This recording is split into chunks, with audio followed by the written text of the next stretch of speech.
দেখো, আজ আমরা যে বিষয়টা সম্পর্কে জানবো সেটা আমরা অনেকক্ষণ থেকে আলোচনা করেছি, যে concept of growth and development. আমাদের যে কোনো এক্সামের ক্ষেত্রে, যেখানে সিডিপি বেসড এক্সাম রয়েছে, সেখানে এই concept of growth and development থেকে দুটো তিনটে প্রশ্ন এসেই থাকে। আমরা লক্ষ্য করেছি Tripura TET, Bihar TET, West Bengal TET, Rajasthan TET, বিভিন্ন যে জায়গাগুলো টেট এক্সাম হয়ে থাকে, সেখানে প্রত্যেকটা জায়গাতেই কিন্তু এই concept of growth and development, বিশেষ করে ডেভেলপমেন্টের যে স্টেজেস গুলো রয়েছে বা ডেভেলপমেন্টের যে মেজর কনসেপ্টটা রয়েছে, সেই জায়গা থেকে কিন্তু প্রচুর প্রশ্ন এসেছে। প্রচুর প্রশ্ন মানে একটা দুটো প্রশ্ন এসেই থাকে। তো এই প্রথমেই আমরা যে বিষয়টা জানার চেষ্টা করব, যে এই কনসেপ্টের ক্ষেত্রে ডেভেলপমেন্টটা কি, গ্রোথটা কি, এবং একটা টার্ম আমি বলিনি যে ম্যাচুরেশনটা কি। দেখো, আমরা যদি প্রথমেই বলার চেষ্টা করি যে একটা শিশু জন্মের পর থেকে আমৃত্যুকাল পর্যন্ত, মানে মরার আগে পর্যন্ত তার জীবনে বিভিন্ন ধরনের পরিবর্তন হয়ে থাকে।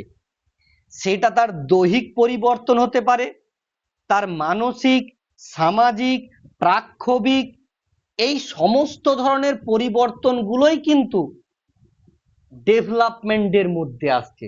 অর্থাৎ এক কথায়, জন্ম থেকে মৃত্যু পর্যন্ত মানব জীবনে যেই ধরনের শারীরিক, মানসিক, সাংস্কৃতিক, পাক্ষবিক পরিবর্তনগুলো আসছে, এই পরিবর্তনগুলোকে আমরা বলছি কিন্তু ডেভেলপমেন্ট বা বিকাশ। বিকাশ বা ডেভেলপমেন্ট কিন্তু আজীবন চলে।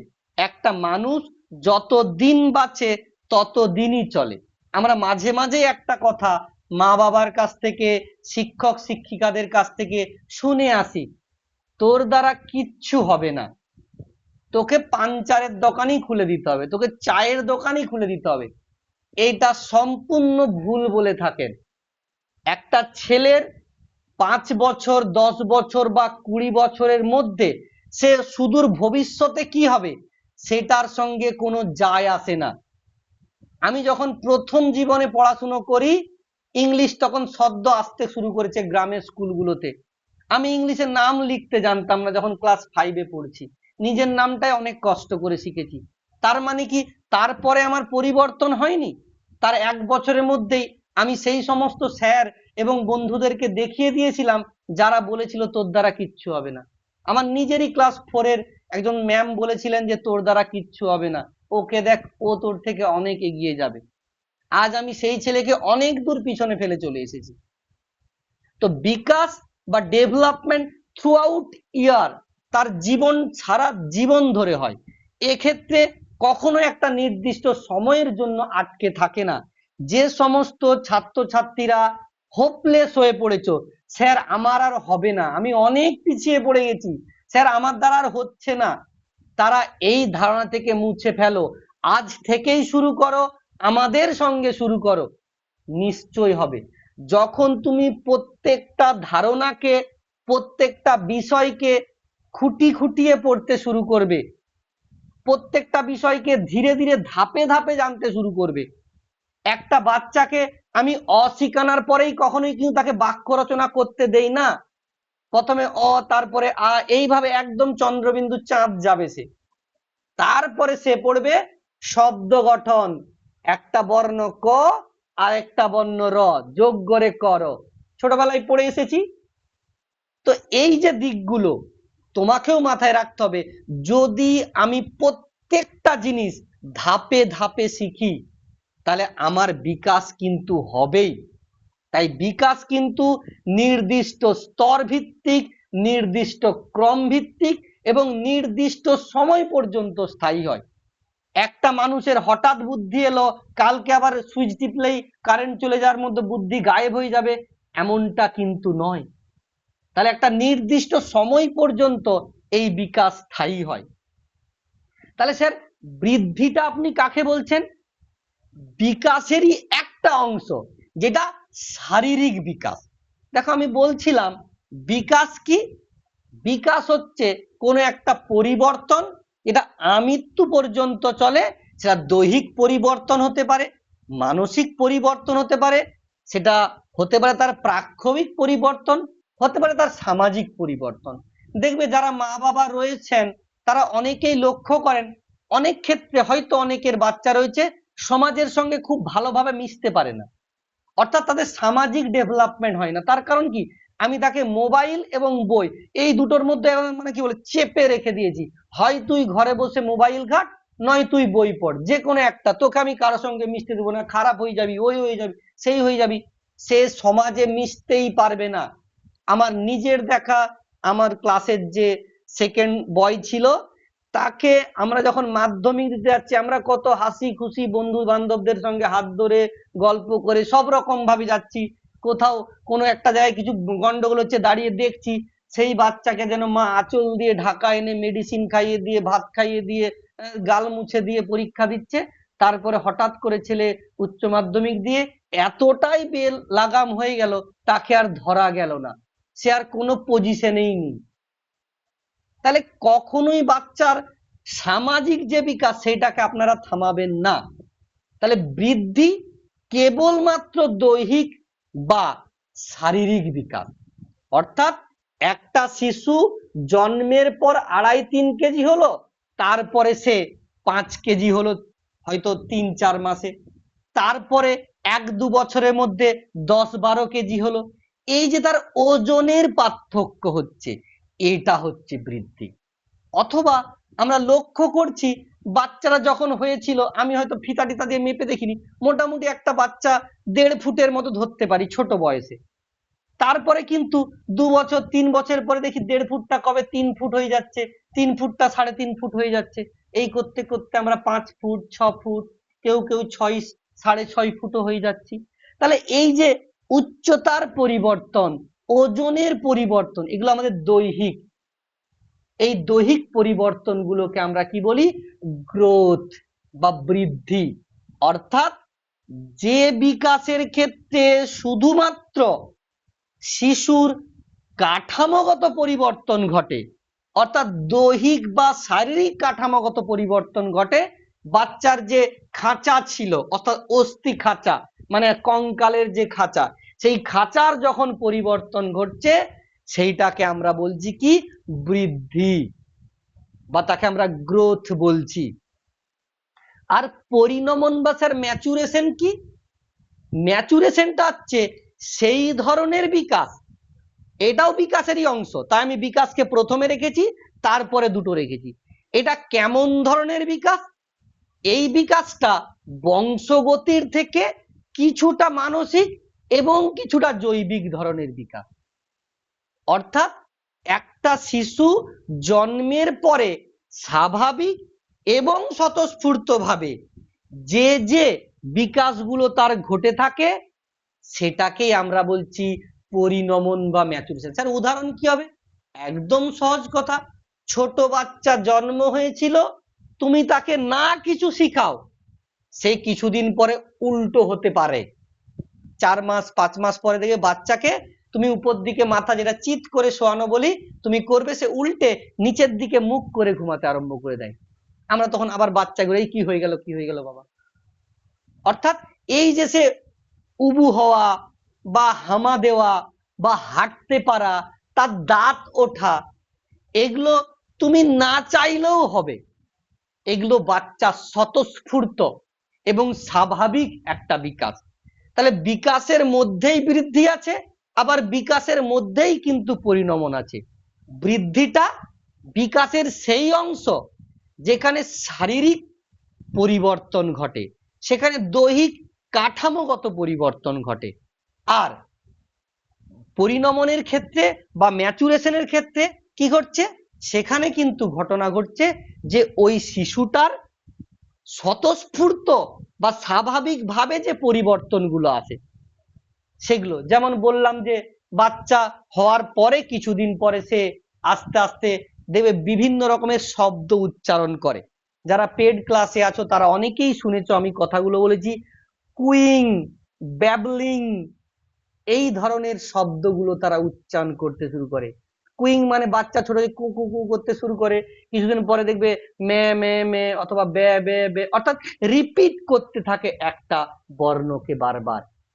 তো এইগুলোকে আমরা বলি কি, এক ধরনের স্বতঃস্ফূর্ত বিকাশ। সেই স্বতঃস্ফূর্ত এবং স্বাভাবিক বিকাশগুলোকে আমরা কি বলছি, পরিণমন। আচ্ছা এরপরে স্যার, একটা কথা বলি, ওই অবশ্যই বলো। আপনার ম্যাক গিয়ক, তারপরে স্কিনার, হ্যাঁ গেসেল, হ্যাঁ তারপরে কোলেসনিক, এনারা সব বিভিন্ন বিভিন্ন মত দিচ্ছেন এই পরিণমনের ক্ষেত্রে। হুম দেখো, মানে যদি বিষয়টা যদি একই হয় তাহলে তো এনাদের মতগুলো তো একরকম হওয়াটাও তো একটা স্বাভাবিক আমাদের মনে হয়। দেখো এই যে জায়গাটা, আমরা যে ধরনের মানুষের কথা তুমি বলছো বা আমরা শুনেছি বা পড়ে এসেছি, প্রত্যেকটা বিষয়ে আমি যদি একটা এডুকেশন সাবজেক্টের সংজ্ঞা দেই বা আমি যদি কোনো বিষয় সম্পর্কে সংজ্ঞা দেই, দেখবে অবশ্যই একজনের সঙ্গে অন্যজনের একটু হলেও তফাৎ হয়। সেক্ষেত্রে প্রত্যেকটা, কেউ বিকাশের ক্ষেত্রে যাই বলুক না কেন একটা কমন বিষয় থাকবে, বৃদ্ধির ক্ষেত্রে যাই বলুক না কেন একটা কমন বিষয় থাকবে, পরিণমনের ক্ষেত্রেও একটা কমন বিষয় থাকবে কি, এই বৃদ্ধিটা স্বাভাবিকভাবে হবে এবং এই বৃদ্ধিটা বংশগতির সঙ্গে সম্পর্কিত। তার মানে এই নয় যে প্রত্যেকটা ব্যক্তি বা আজ যদি তুমি এডুকেশনের একটা বড় কি বলবো এডুকেশনবিদ বা শিক্ষাবিদ হয়ে থাকো, তোমার মতে অন্যরকম ধারণা তো আসতেই পারে। এখানে কেন মনে হবে যে উনি যেটা দিয়েছেন সেটাই ঠিক? আমি একটা ছোট্ট সংজ্ঞা বলছি, জাস্ট ছোট্ট বিষয়। যখন একদম প্রথমের দিকে মানুষ পড়াশুনো করে এসেছে, তখন কিন্তু কোনো সাবজেক্ট ছিল না, তখন ছিল কি, বান্ডিল অফ নলেজ। মানুষ শুধুমাত্র জ্ঞানই পড়ার চেষ্টা করত। তারপরে আস্তে আস্তে মহাকাশ এই সম্পর্কে পড়াশুনো করে, পরে এত কিছু ভাগ হয়েছে, ইতিহাস, ভূগোল, বিজ্ঞান, হেন তেন। অর্থাৎ তুমি যেই সংজ্ঞা দাও না কেন, কোনো বিষয়েরই প্রপার ডেফিনেশন হয় না, হয় কি কোনোটেশন, একটা কনসেপ্ট হয়। আমাদের প্রফেসর বলতেন বি সেন বলে, উনি বারে বারে একটা কথা বলেছেন, এডুকেশনের বা সাইকোলজির কোনো একটা বিষয়কে আমরা কখনোই প্রপারলি ভাবে সংজ্ঞায়িত করতে পারি না। আমরা কি দেই, কোনোটেশন দেই, তার কনসেপ্ট দেই। তুমি যাদের কথা বলছো অবশ্যই আমি তোমার মতে একমত, কিন্তু ওনারা যে কথাটা বলে গেছেন সেটাই যে পরিণমন এমনটা কিন্তু নয়।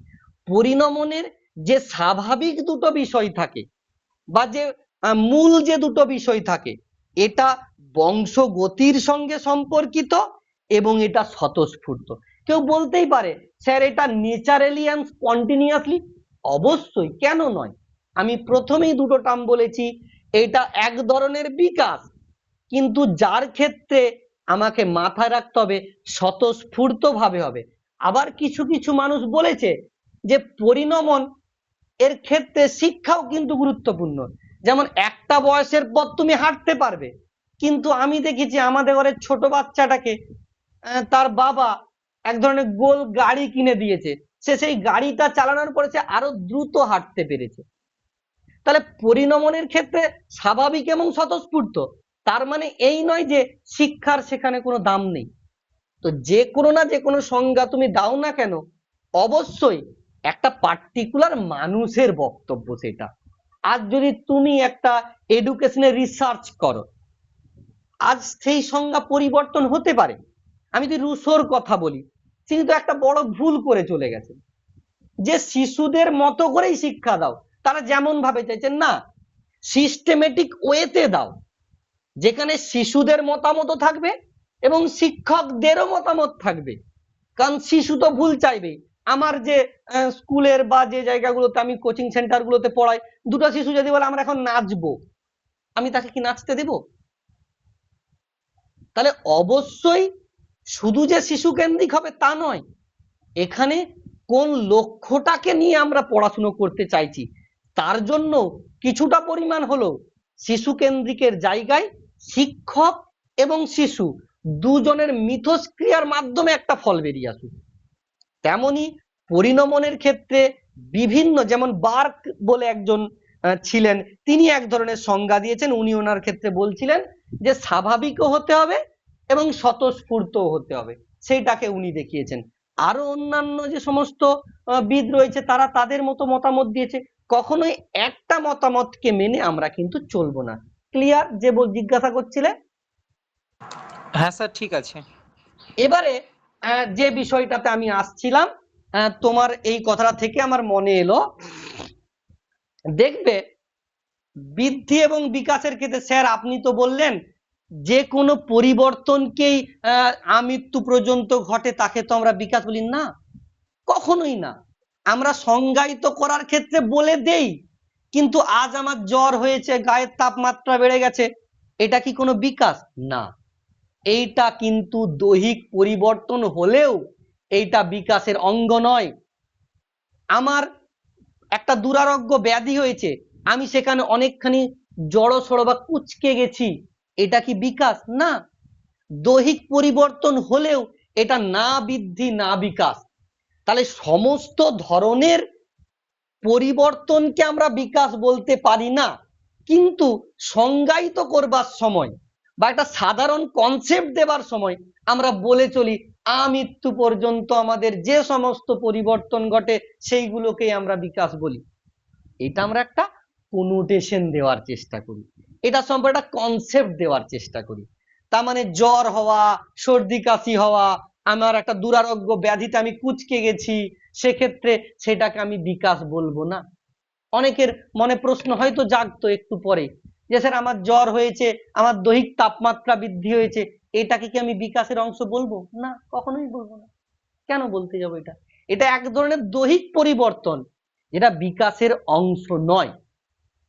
এরপরে আসি কি, এই বিকাশের কি ধরনের সাধারণ বৈশিষ্ট্য রয়েছে, এই বিকাশগুলোর নীতি কি? এই সাধারণ বৈশিষ্ট্যগুলোই নীতির মধ্যেই পড়ে, আলাদা করে নীতি নতুন করে বলার প্রয়োজনীয়তা নেই। প্রথমেই কি, ধারাবাহিক ভাবে ঘটে। অর্থাৎ এই যে আমরা বিকাশের কথা বলছি, এটা কিন্তু কন্টিনিউয়াস, একটার পর একটা ঘটনা ঘটে। একটা শিশু জন্মের পরে যে জিনিসটা শিখবে, তারপরে অন্য বিষয়টা শেখে, কখনোই একটার পর একটা স্টেপ জাম্প করে হয় না। অনেকে হয়তো দেখে যে একটা সিঁড়ি থেকে আরেকটা সিঁড়ি আমি লাফিয়ে তো উঠে যাই, কিন্তু বৃদ্ধি বা বিকাশের ক্ষেত্রে এইরকম হয় না। আজকে তুমি তোমার ওজন মেপেছো 50 কেজি, কালকে কিন্তু 60 কেজি হবে না, কখনোই হবে না। এবার তুমি যদি বলো স্যার আমি বড় বড় পাথর খেয়ে নেই, সেটা হয় না আর কি। তো ধারাবাহিক ভাবে হয়, এবং এটা সারা জীবন একটা নির্দিষ্ট গতিতে চলতে থাকে, কখনোই এটা র্যাপিডলি ওয়েতে চেঞ্জ হয় না। তাহলে বিকাশ একটি ধারাবাহিক প্রক্রিয়া, এবং এটা ধীরে ধীরে জীবন ব্যাপী ঘটে থাকে। আর কি হতে পারে? বিকাশ হচ্ছে ক্রমানুযায়ী হয়ে থাকে, অর্ডারলি, যেটা একটু আগে আমি বলার চেষ্টা করছিলাম, যে বিকাশের ক্ষেত্রে একটা ধাপের পর আরেকটা ধাপ হবে, আমি অনুমান করতে পারবো সেই ধাপটা। আমার ঘরে যে ছোট বাচ্চাটা আছে, তার 6 মাস হচ্ছে, মানে সে যে কোনো দুটা ঘটনা ঘটাতে পারে, হয় সে হামা দিতে বা দাঁড়াতে পারবে, নয় সে ওই মা বা বাবা এরকম করে ডাকতে শিখবে। কখনোই কিন্তু সে দাঁড়িয়েই ছুটতে আরম্ভ করবে না, বা সেই কখনোই মা আমি ভাত খাবো, ভাত আমাকে দাও, এরকম সে কিন্তু বলতে পারবে না। সে কি বলে, মা ভাত, বা শুধু ভাত, এরকম বলতে পারে। তাহলে এই যে বিকাশটা ক্রমানুযায়ী হবে, একটার সঙ্গে আরেকটা বা একটা স্তরের সঙ্গে আরেকটা স্তর পর পর ভাবে ঘটবে। কখনোই যে বৈশিষ্ট্যগুলো একটা শিশুর শৈশবে আসার কথা, সেই বৈশিষ্ট্যগুলো কখনোই কিন্তু কৈশোরে আসে না, বা কৈশোরে যে বৈশিষ্ট্যগুলো আসার কথা সেগুলো কিন্তু কখনোই তার শৈশবে আসে না। অর্থাৎ এই যে বিকাশের ধারণাগুলো বা বিকাশের যে বৈশিষ্ট্যগুলো, একটার পর একটা স্তর ক্রমানুযায়ী নির্দিষ্ট একটি গতিতে এগিয়ে চলে। খুব ইম্পর্টেন্ট টার্ম হচ্ছে ব্যক্তি বৈষম্য।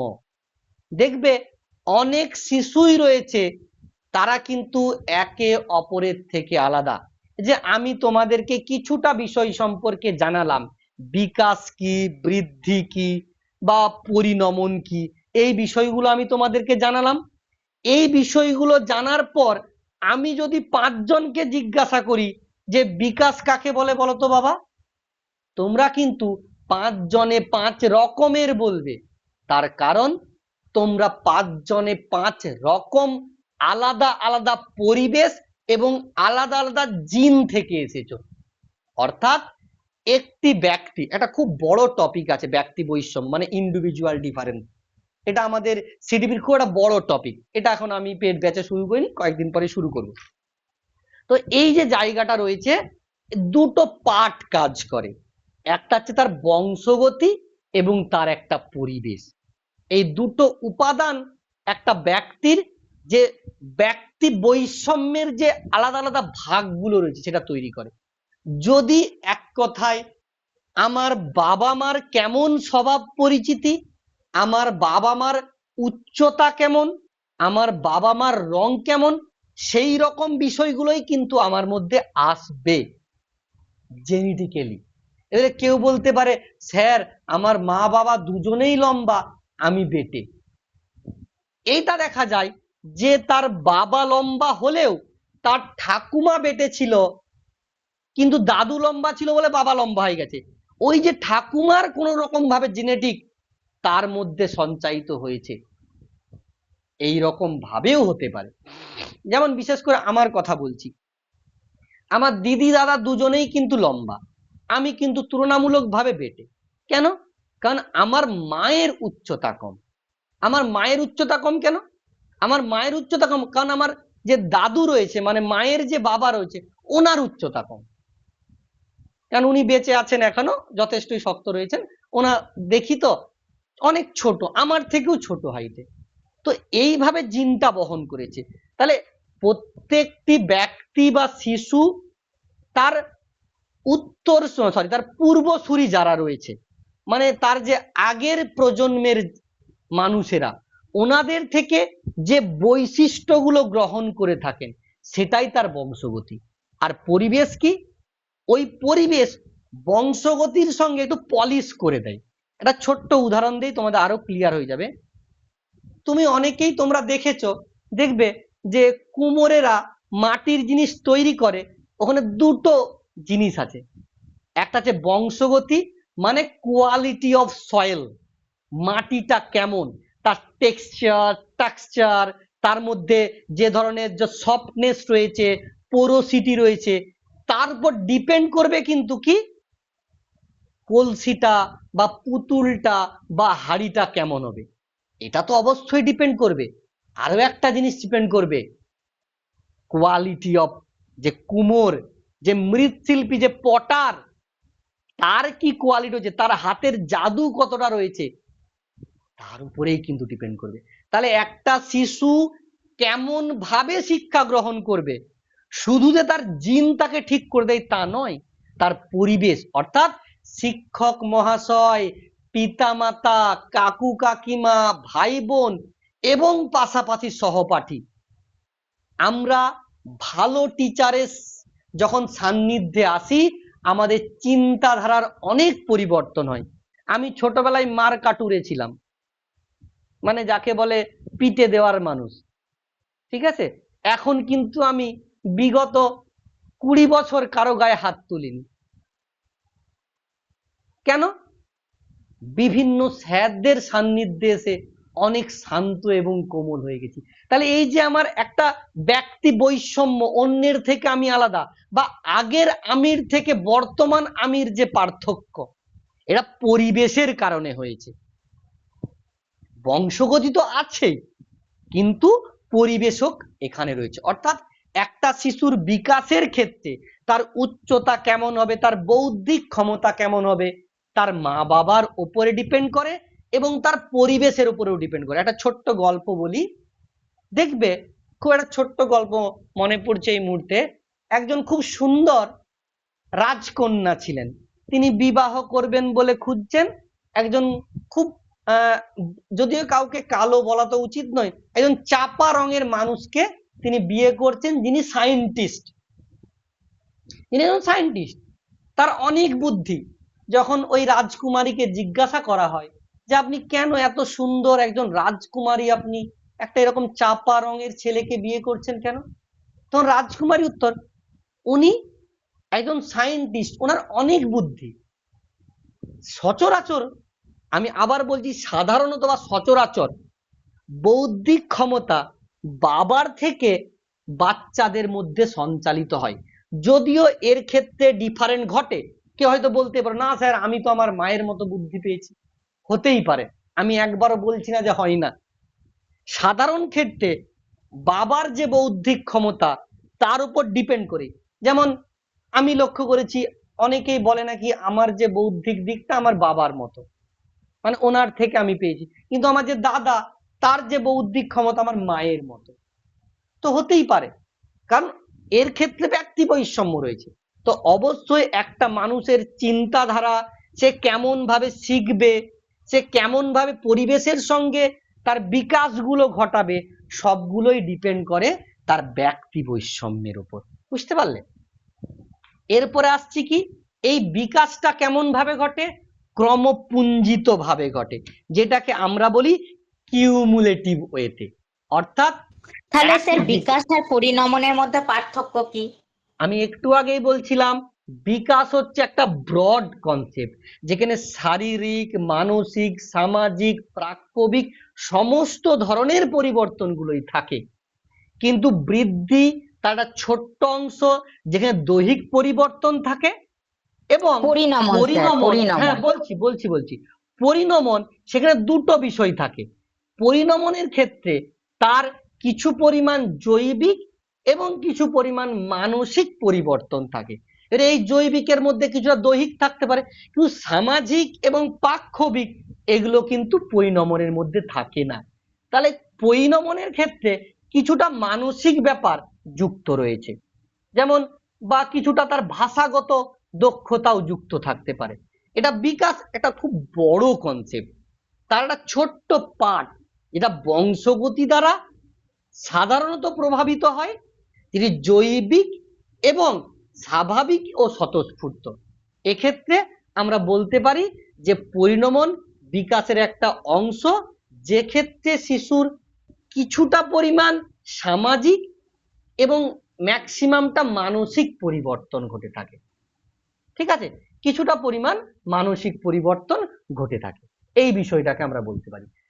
এরপরে নেক্সট এসে আসছে কি, যে কিউমুলেটিভ বিকাশ কখনোই কিন্তু এক দিনেও হয় না, এক ধাপেও হয় না। আমার ইচ্ছে করলো আমি ওজন আছি 2 কিলো, কালকে 50 কিলো হয়ে যাবে একটা ছোট বাচ্চা, সম্ভব নয়। অর্থাৎ প্রত্যেকটি ধাপে ধাপে নির্দিষ্ট ক্রমে ধীরে ধীরে কিন্তু বিকাশ সংগঠিত হয়, এবং এই প্রত্যেকটি স্তরেই প্রত্যেকটি শিশু কিছু না কিছু কার্য সম্পাদন কিন্তু করে থাকে, প্রত্যেকটি স্তরে। আর কি রয়েছে, বিকাশ বিভিন্ন দিকের সঙ্গে সম্পর্কিত। এই যে চৈতি একটু আগে কোশ্চেন করছিলে, এই পয়েন্টটার মধ্যে সেই বিষয়টা জুড়ে যাবে। বিকাশ আমাদের যত ধরনের পরিবর্তন আছে, সেটা দৈহিক হতে পারে, সামাজিক হতে পারে, মানসিক হতে পারে, প্রাক্ষবিক হতে পারে, এখানে প্রাক্ষবিক হবে, একটু স্পেলিং মিস্টেক হয়েছে, প্রজ্ঞামূলক হতে পারে। প্রাক্ষই মানে ইমোশনাল। এখানে একটা ছোট্ট গল্প বলি ইমোশনাল বিষয়টা সম্পর্কে, বেশ স্যারের, আমাদের প্রফেসরের কথাগুলো মনে পড়ে যায় মাঝে মাঝে। উনি বলতেন যে আমাদের ক্ষেত্রে কখনোই শুধুমাত্র আইকিউ বা ইন্টেলিজেন্স কোশেন্ট ম্যাটার করে না, অবশ্যই ইমোশনাল কোশেন্টও জানার দরকার। ভাবো তো, তুমি একজন উচ্চ শিক্ষিত বা উচ্চ শিক্ষিতা হতে পারে, তুমি একজন শিক্ষক বা একজন প্রফেসর, এনি যে কেউ হতে পারে।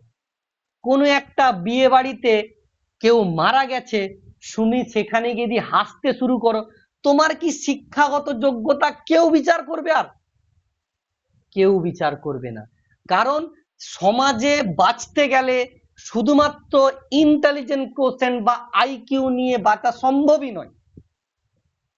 তার ক্ষেত্রে ইমোশনাল কোশেন্ট বা যেটাকে আমরা বলতে পারি তার প্রাক্ষবিক যে মাত্রা, সেটাও থাকা দরকার।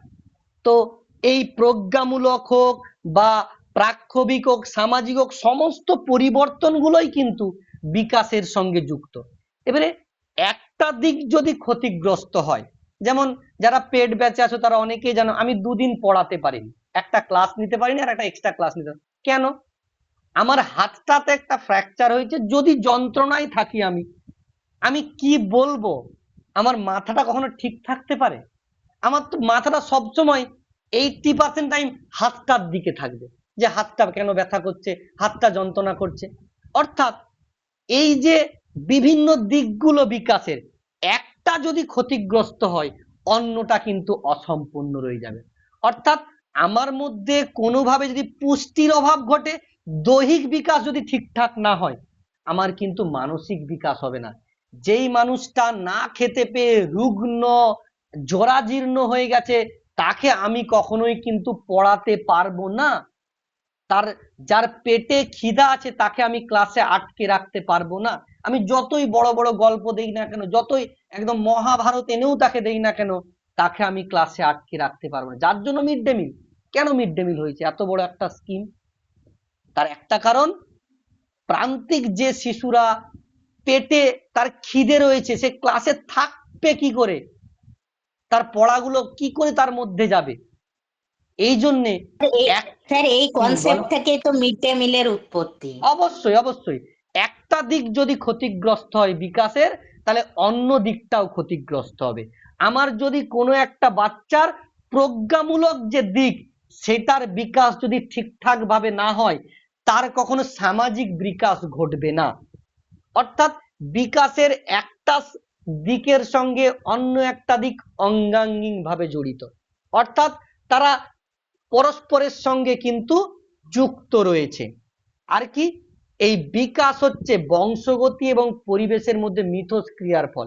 একটু আগে আমি এই কথা বলছিলাম যে বিকাশ এই বিষয়টার ক্ষেত্রে বংশগতি এবং পরিবেশ দুজনেই ক্রিয়া করছে।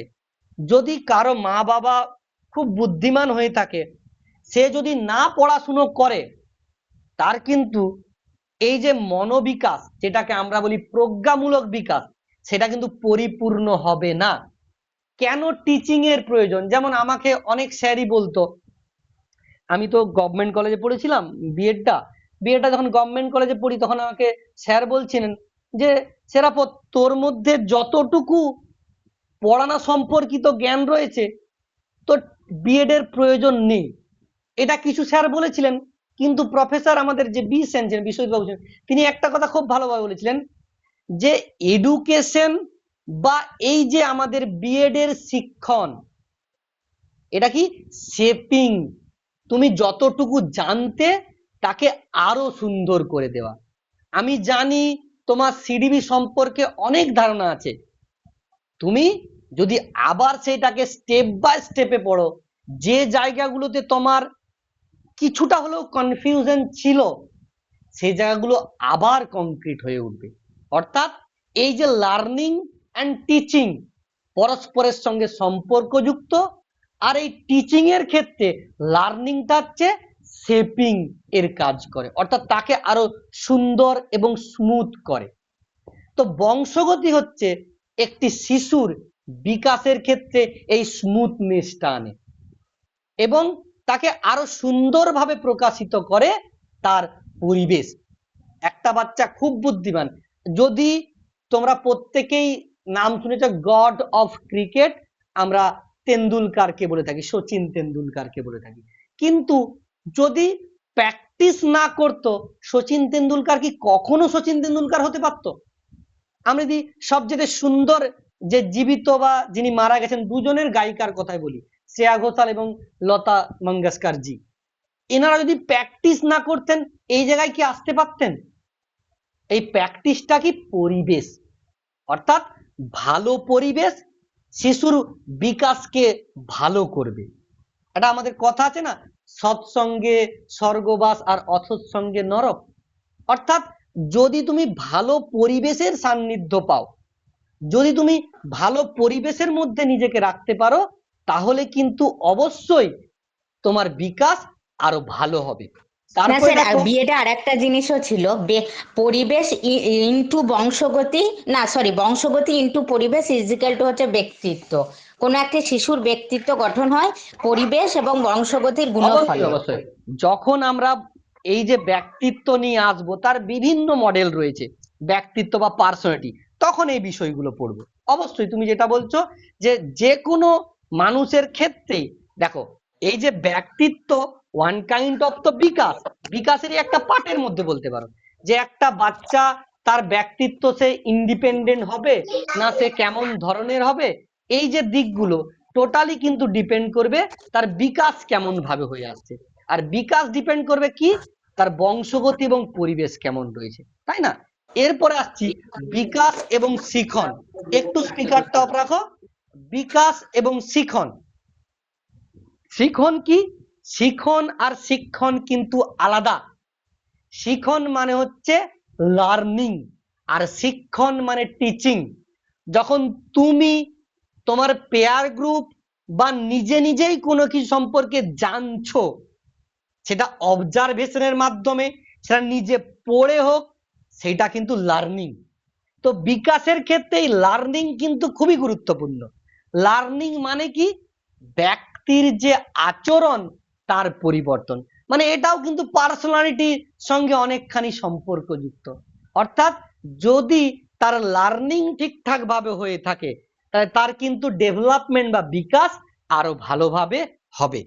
তাহলে আবার আগের সেই তিনটে কথাকে আমি বারে বারে রিপিট করতে চাই, যে হু আর হোয়াট এবং হাউ, এই তিনটের জন্যই কিন্তু আমরা ডেভেলপমেন্ট বা বিকাশ সম্পর্কে পড়বো বা জানবো বা শিখবো। হাউটা কি, কি স্ট্র্যাটেজি গুলো পড়বো, কেমন ভাবে পড়বো, কাকে পড়াবো, হু তোমাদেরকে আমি পড়াচ্ছি বা জানাচ্ছি বা শিখাচ্ছি। এক্ষেত্রে কি হলো হু, হোয়াট কি পড়াচ্ছি, সিডিপির সিলেবাস, যেটা আমাদের ওয়েস্ট বেঙ্গল হোক বা সেন্ট্রাল গভর্নমেন্ট হোক, তার থেকে প্রেসক্রাইব করা একটা সিলেবাস। যারা জেটেড পড়ছো বা পড়েছো বা বিহার টেট যারা পড়েছো, তারা দেখতে পাবে এই যে দিকগুলো সবগুলোই কিন্তু আমাদের সমস্ত ধরনের টেট এক্সামের সঙ্গে যুক্ত রয়েছে। যারা পেড ব্যাচে পড়েছো তারা দেখেছে আমি প্রতি ক্লাসের পরে পরেই কিন্তু 10টা, কোনো কোনো ক্লাসে 20টা করে ভেরিয়াস যে টেট গুলো হয়েছে, কখনো ত্রিপুরা টেট, কখনো ওয়েস্ট বেঙ্গল টেট, কখনো এডুকেশনের ক্ষেত্রে যে আমাদের নেট এক্সাম হয়ে থাকে, ডব্লিউবি সেট এক্সাম হয়ে থাকে, তার আমি একটা একটা করে ছোট্ট ক্লিপ বা কোয়েশ্চেন ক্লিপ তুলে আনি, আমি তাদেরকে দেখাই, দেখো আমরা আজকে যেটা পড়িয়েছি তার সঙ্গে কি ম্যাচ করছে। আর আমি আগে যে এই প্রশ্নটার উত্তরের যে দৃষ্টিকোণ থেকে ভাবছিলাম, এখন কি আমি সেম দৃষ্টিকোণ থেকে ভাবছি, না আমার